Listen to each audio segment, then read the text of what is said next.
BJP government में हमने जो लड़कियों का जो डिमोशन देखा है, क्या रेप हो जाता है तो उनका लाश को उनको बिना राइट दिए ही उनको खुद ही जला देते हैं। तो ये लड़कियां सेफ नहीं है बीजेपी गवर्नमेंट के अंदर। ये बैंक वाले भी प्राइवेट हो रहे हैं, एयरपोर्ट तो ऑलरेडी प्राइवेट हो चुका है। जो अभी तक अपनी लड़ाई लड़ी है, हम मुसलमान होके भी वो लड़ी है एक सेकुलर गवर्नमेंट की। हमारी कॉन्स्टिट्यूशन भी हमें राइट देता है सेकुलरिज्म की। कम्युनल पार्टी एक जब सत्ता में आता है तो क्या होता है देश का हालत। कोई भी SC ST OBC हो, वो सारे सेफ रहेंगे क्योंकि एक सेकुलर पार्टी है, वो किसी के साथ इनजस्टिस नहीं कर सकती है। लेकिन हमें कम्युनल पार्टी नहीं लाना है।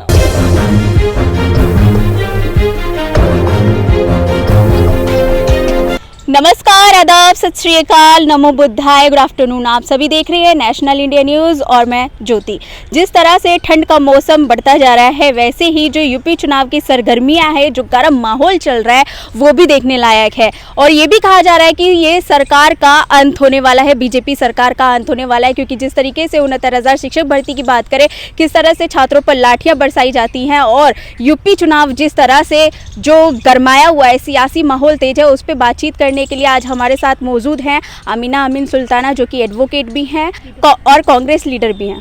तो आइए उनसे जानते हैं कि यूपी चुनाव पर क्या असर पड़ सकता है, और जिस तरह से यूपी चुनाव जितने पास आते जा रहे हैं, उस पर जनता का मूड है वो क्या कहता है। तो मैम, आपका बहुत बहुत स्वागत है नेशनल इंडिया न्यूज़ में। सबसे पहला मेरा सवाल है कि जिस तरह से ये जो यूपी की जनता है, वो किसे वोट दे सकती है? अखिलेश यादव को, क्योंकि अखिलेश यादव की लहर काफ़ी दिखाई दे रही है उत्तर प्रदेश में। दूसरा ओवैसी का नाम आता है, योगी आदित्यनाथ है, मायावती है, तो किसे देंगे? देखिए, इस बार मुझे लगता है कि कांग्रेस का लहर ज़्यादा है उत्तर प्रदेश में, क्योंकि इस बार प्रियंका गांधी जी ने बहुत ज़्यादा काम किया है। हर एक जगह पे वो फील्ड वर्क बहुत ज़्यादा किया है, हर एक मुद्दे को उन्होंने उठाया है, करारा जवाब दिया है उन्होंने यूपी के CM को। और जो राहुल गांधी जी है, वो यूपी नहीं, हालांकि पूरे इंडिया के हर एक मुद्दे को वो बराबर से उठा रहे हैं। ऐसा कोई मुद्दा नहीं है जिन पे वो बात नहीं करते हैं। बाकी भले ही जो सियासी मतलब पार्टीज़ है, वो लोग भले ही नहीं करते हैं, लेकिन हमारे कांग्रेस के लीडर्स बराबर से उठा रहे मुद्दे को और बराबर से फील्ड वर्क कर रहे हैं, जिससे मुझे अभी यही लगता है कि लोग भी इस समय कांग्रेस से प्रभावित है और आगे आने वाले टाइम पे कांग्रेस को ही वोट देंगे। प्रियंका गांधी कहती हैं कि लड़की हूँ, लड़ सकती हूँ, तो किस तरह से जो यूपी की महिलाएं हैं, उनको किस तरीके से देख रहे हैं, उनका क्या प्रभाव पड़ेगा यूपी चुनाव पर?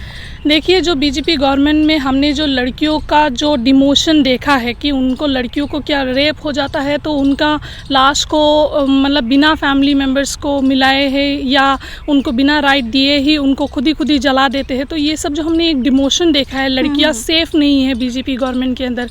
तो प्रियंका गांधी वाड्रा ने जो ये लड़की हूँ, लड़ सकती हूँ, इस चीज़ को जो लाया है, इस आइडिया को जो ला के उत्तर प्रदेश में रखा है, इसको एक नया मोड़ दिया है उत्तर प्रदेश में। लड़कियां अब जो हैं वो खुल के बाहर आई है कि वो भी दे आर ऑल्सो समवन, ठीक है।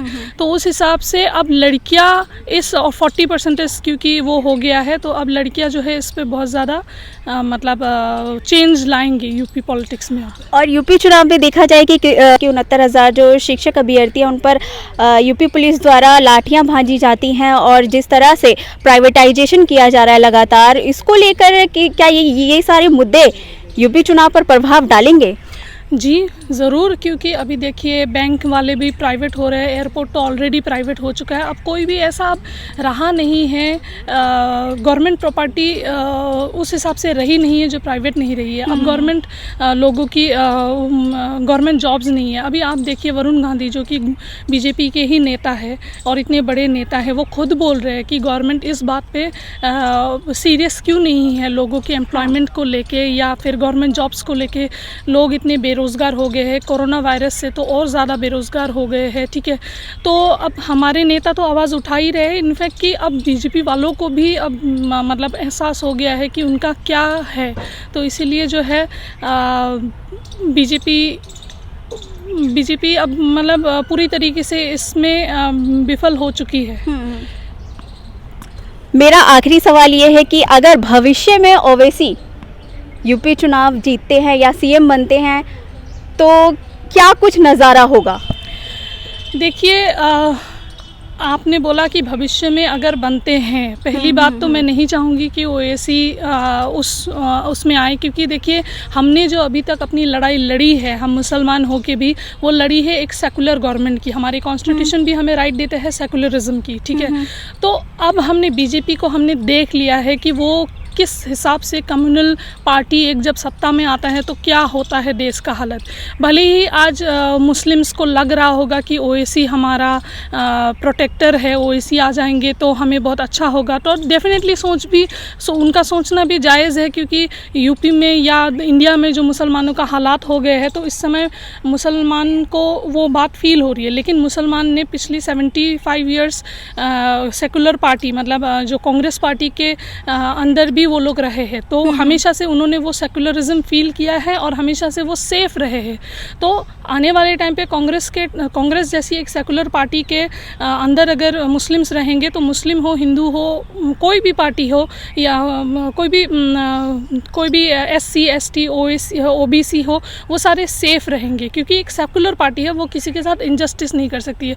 लेकिन हमें कम्युनल पार्टी नहीं लाना है, और क्योंकि कम्युनल पार्टी आज तो सही रहेगा, शायद आज सही रह भी जाए, लेकिन आने वाले टाइम पे फिर वही बात है कि फिर जिस हिसाब से हमने बीजेपी को हटाने के लिए आज हम लड़ रहे हैं, फिर एक टाइम पे हमें वो ओवैसी के लिए लड़ना पड़ेगा। यूपी चुनाव का किंग मेकर किसे देखना चाहती हैं आप? मैं तो प्रियंका गांधी ऑफ कोर्स मैं चाहती हूँ कि कांग्रेस ही आए। बिल्कुल। तो ये थी हमारे साथ अमीना मिन सुल्ताना। तो इनका साफ तौर पर यही कहना है कि कांग्रेस ही आनी चाहिए यूपी चुनाव में।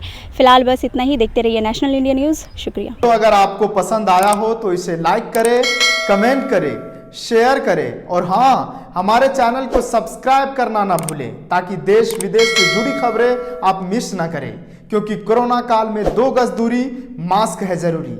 नमस्कार।